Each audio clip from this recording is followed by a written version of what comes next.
Good morning. This is Dr. Hick coming to you from Center for Shared Insight, and today we're meeting with Danaé Woody from Woody Law Firm. She is a divorce and family attorney in the Denver area. She's here to speak with us about some of the questions that our clients are having around divorce and what to be thinking about, as well as questions I think that are in many people's minds. So Danaé, do you want to introduce yourself and share with us a little bit about, can people file for divorce right now? Absolutely. So as Dr. Hick said, I'm Danaé Woody. I've been practicing family law for 8 years, and my practice includes helping people who are going through the divorce process, people who need to make modifications after the divorce process, like custody issues, people who've never been married and who might be going through custody disputes for the first time. We also handle appeals and domestic violence issues like requests for protection orders and things like that. And so I'm getting the question a lot right now about whether people can file for divorce and what that might look like, especially in light of stay-at-home orders and safer-at-home orders. So the answer is yes, people can file for divorce now. There are more practical than legal considerations as a result of COVID-19. I really recommend that people think through the process for them personally about when is going to be the best time to tell their spouse or their children or both. Do they have a good support system in place, like a good therapist that can help coach them through that? Because it is possible to move out and to set up a new household right now, especially if there are any kinds of domestic violence concerns. Domestic violence is specifically exempted, and Governor Polis has talked about safer-at-home orders and stay-at-home orders do not mean that people should be expecting to stay in those kinds of situations. People absolutely have options, and people are encouraged absolutely to try to get some help where they need it. In fact, Governor Polis made some comments that I'd like to share about if anybody is in a situation where they don't feel safe. There are more resources available now in light of COVID-19 than perhaps were available before, including the ability to text "Love is" to 22522 if anyone's having concerns about their safety or their children's safety at home, and there are some resources available. And so really the question about the best time to file for divorce is going to be personal to everyone. My office is working remotely, and we are absolutely able to help people with the filing process. A lot of that happens online, and a lot of the initial steps for the divorce process happen electronically or by phone anyway. Most courts in Colorado have converted some of their early in-person status conferences to telephone status conferences, and most mediators are having mediations online via Zoom. And so a lot of the divorce process really can happen, including meetings, confidential meetings with attorneys, can absolutely happen by telephone and remotely. And it's possible for the entire process, in some cases, to happen remotely, where people never have to show up at the courtroom at all. Now, if there's a dispute, and if not every issue can be worked out between the parties and their counsel, if there are counsel involved, then we may have to go to a hearing in those cases. But sometimes in some districts in Colorado, even those final hearings are also happening by telephone. And so it's absolutely a process that can be started and can be completed in light of COVID, regardless of how long this goes on for. The thing to remember, though, is where pre-COVID-19, the divorce process in Colorado there's not really a strict timeline or a strict formula for how long it's going to take. The minimum in Colorado to get a divorce, the minimum waiting period is about 92 days. In light of COVID-19, we can all expect that to be a little bit longer than the normal process, but it still can happen, and we can still get you through it, and life can and will go on. Great, thank you. Thanks so much for all of that information. It's really, really helpful. Is there anything that people cannot do during lockdown or social distancing in terms of, legal steps? So really, with regard to their actual case, it depends on the district and whether courts will hear certain matters. The Colorado Supreme Court has said that the The hearings that are absolutely essential that have to go forward are motions to restrict parenting time, which requires a pretty high standard of child endangerment for a parent to move the court and demand a hearing within 14 days. With regard to custody issues, that they have to essentially demonstrate that the other parent is placing the child in imminent psychological harm or physical danger. Mhm. And so that's one. And the other ones are temporary and permanent restraining orders or protection orders. So those are the only hearings that the Supreme Court has said absolutely have to go forward. And then depending on your district, other hearings are going forward and others are not. So it really depends on where you are and where your case is at in terms of what kind of relief you can get. My answer to a lot of folks, the general answer about are the courts open?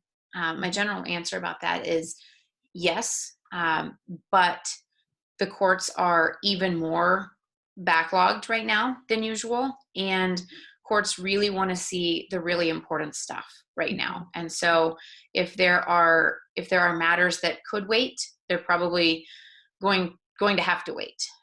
Really only the really serious stuff is going to be heard. And so for anything that is serious but can be worked out between parties and where attorneys and therapists can help people resolve their differences, we really need to be helping each other get through those times of crisis, because running to the courthouse in light of COVID-19 is not a good option. No, it doesn't sound like it for anyone involved. What would you say are the pros and cons of filing now versus waiting to file until after social distancing or safer at home orders are lifted? So that's a question that is going to probably be answered differently for everybody. I can give a few general considerations that people should think about, but ultimately it's best to try to contact an attorney, even just for a free consultation, to talk about some of those options if that's a concern, because there can be some serious consequences to waiting. If there's a breadwinner or a higher income earner who's supporting a family and decides to stay in a marriage a little bit longer than they ordinarily would, that could have some financial consequences for them down the road. There can also be some implications with regard to parenting time. The age of children is going to matter, and it's going to influence the kind of advice that attorneys are going to give with regard to whether to file now or file later. And then again, there is the very practical consideration that people need to do what's necessary for each individual's mental health. And if someone just needs out, then sometimes that's the answer. And sometimes file now is the answer if someone needs out. Other times, waiting a while makes sense. And if people are in a position to be able to wait and be able to handle that and can wake up every day and get through that in a healthy way, then sometimes that's the answer. And so it does look different for everybody. And COVID-19 does complicate that question. But the answer is there are a lot of considerations, and there are people available to talk through those things.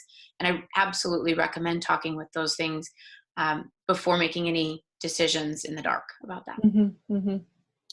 Lots of things to think about, for sure. Are you seeing any issues come up with co-parenting around social distancing? Absolutely. So a lot of people are afraid. A lot of people are afraid of just what's going on in the world generally. And when parents don't live together and they don't co-parent together, sometimes parents' fear can manifest in interactions between themselves and the other parent. So yes, sometimes there are issues between co-parents that are a result of just sort of general fear and general stress and anxiety.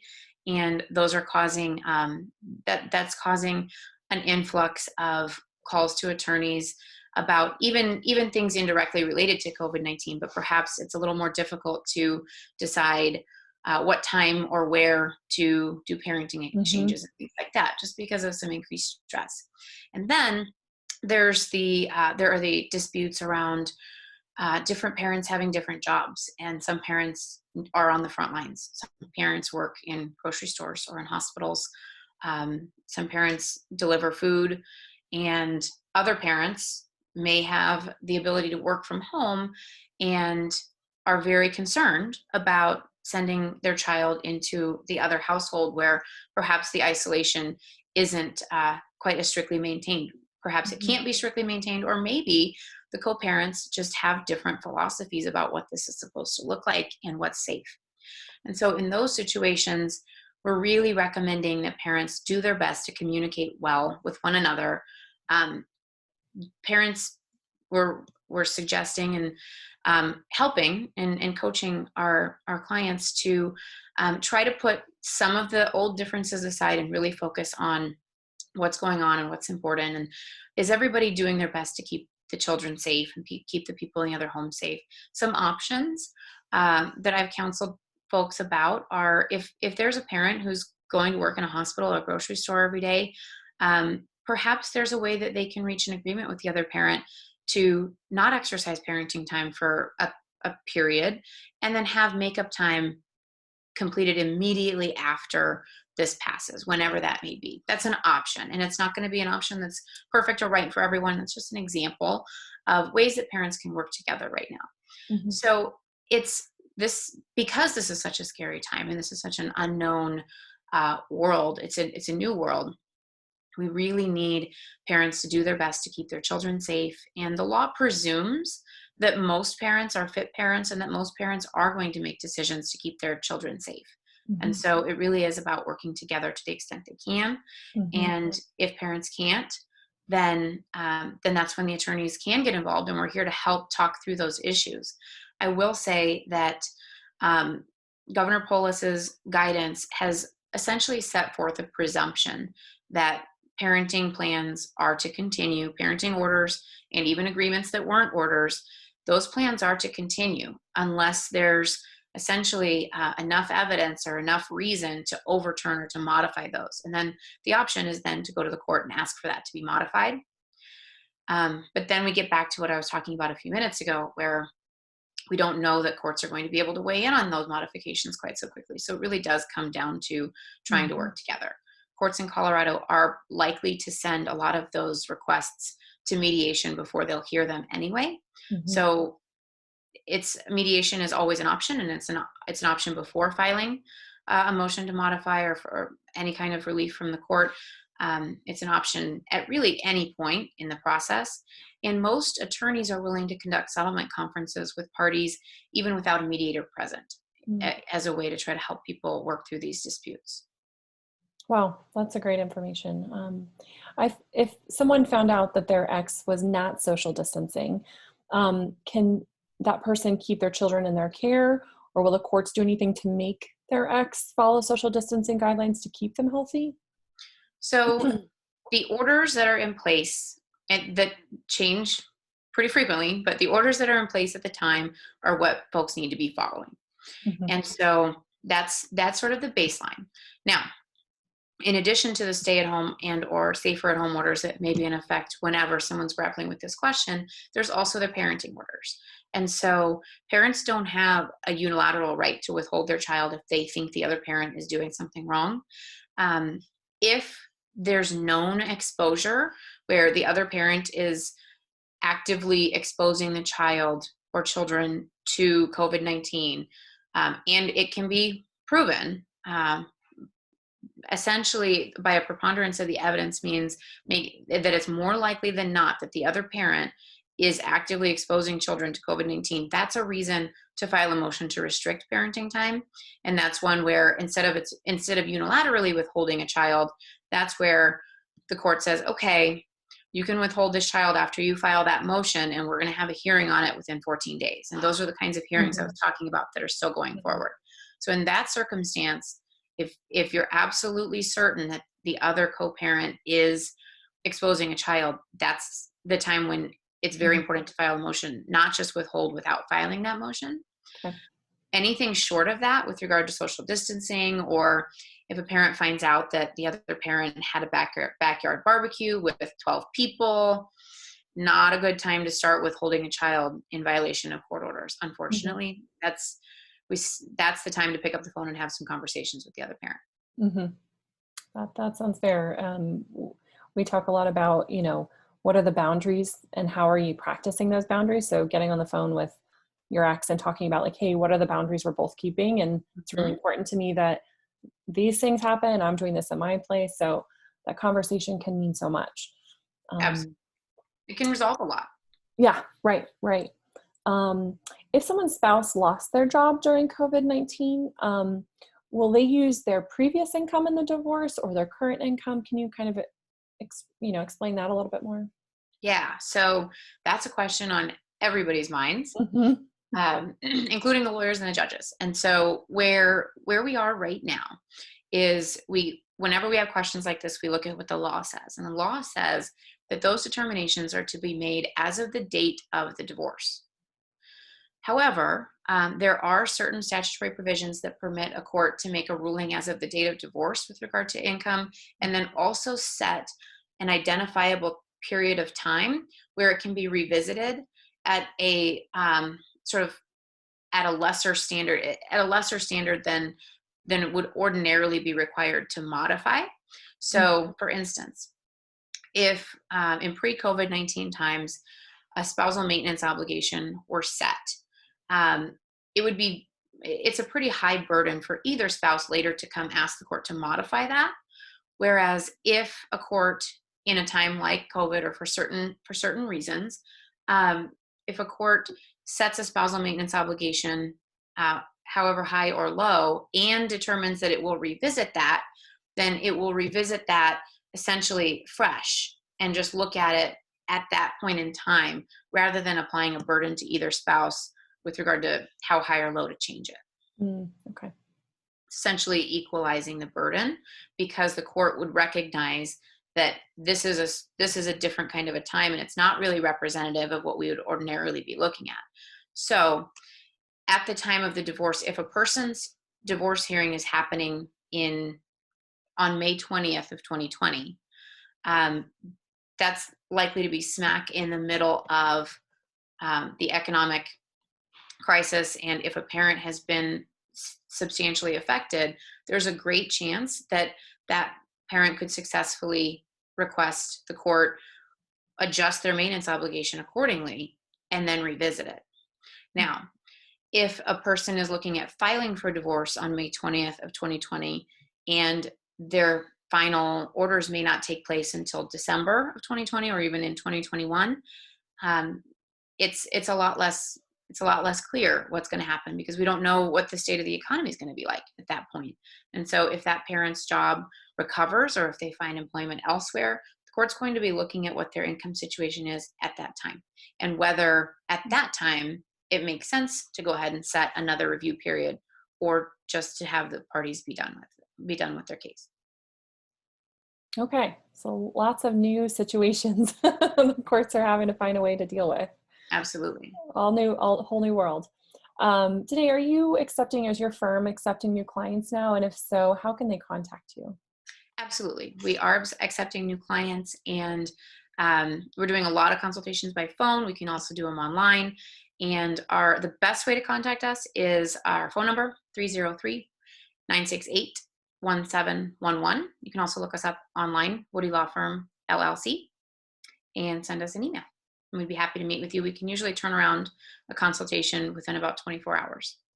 And we Wonderful. offer free consultations. I mentioned a few minutes ago, it's important for people to get some legal advice, even if they're just considering the Mm. divorce process. There are a lot of times in my practice when I'm meeting with a client for the first time, and I really wish that they had spoken with a lawyer, even for 30 minutes, 6 months ago or a year ago. And I am happy to be the lawyer that you talk to 6 months before you start your process. We offer free consultations, and I really recommend that anyone considering divorce or finding themselves in the process, think about some legal options, and just get a little bit of information, because Mhm. it's not it's not a straightforward process.